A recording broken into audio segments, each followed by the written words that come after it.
அஸ்ஸலாமு அலைக்கும் வரஹ்மத்துல்லாஹி வபரகாத்துஹு. நபி ஸல்லல்லாஹு அலைஹி வஸல்லம் அவர்கள் இந்த துவாவை ஒவ்வொரு தொழுகைக்கு பிறகும் ஓதுமாறு கற்றுக் கொடுத்தார்கள். அது என்ன துவான்னு பார்ப்போமா? பிஸ்மில்லாஹிர் ரஹ்மானிர் ரஹீம். அல்லாஹும்ம அஇன்னி அலா திக்ரிக வ ஷுக்ரிக வ ஹுஸ்னி இபாததிக். யா அல்லாஹ், உன்னை நினைவு கூறவும் உனக்கு நன்றி செலுத்தவும் உனது வணக்கத்தை சிறந்த முறையில் நிறைவேற்றவும் எனக்கு உதவி செய்வாயாக. இந்த துவாவுடைய ஹதீஸ் அபுதாபுத்தில் 1522வது ஹதீஸாகவும் நசையில் 1303வது ஹதீஸாக இருக்குது.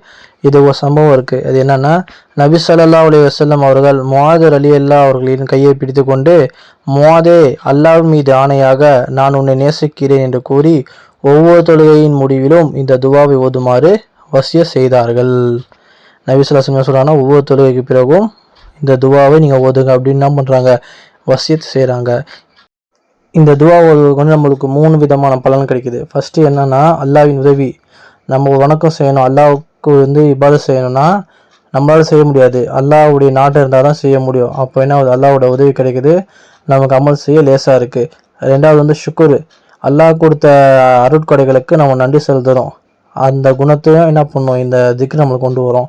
அடுத்து ஒவ்வொரு தொழுகைக்கு பின்னாடி ஓதுவதும் இது சுன்னத்தாக இருக்குது. ஏன்னா நபி ஸல்லல்லாஹு அலைஹி வஸல்லம் செஞ்ச ஒரு அமலும் நம்ம பேணி பண்ணுறது சுன்னத்தாக இருக்குது. அப்போ இந்த 3 விஷயம் நமக்கு கிடைக்குது. இன்ஷா அல்லாஹ் இந்த துவாவை அதிகமாக ஓதுவோமா?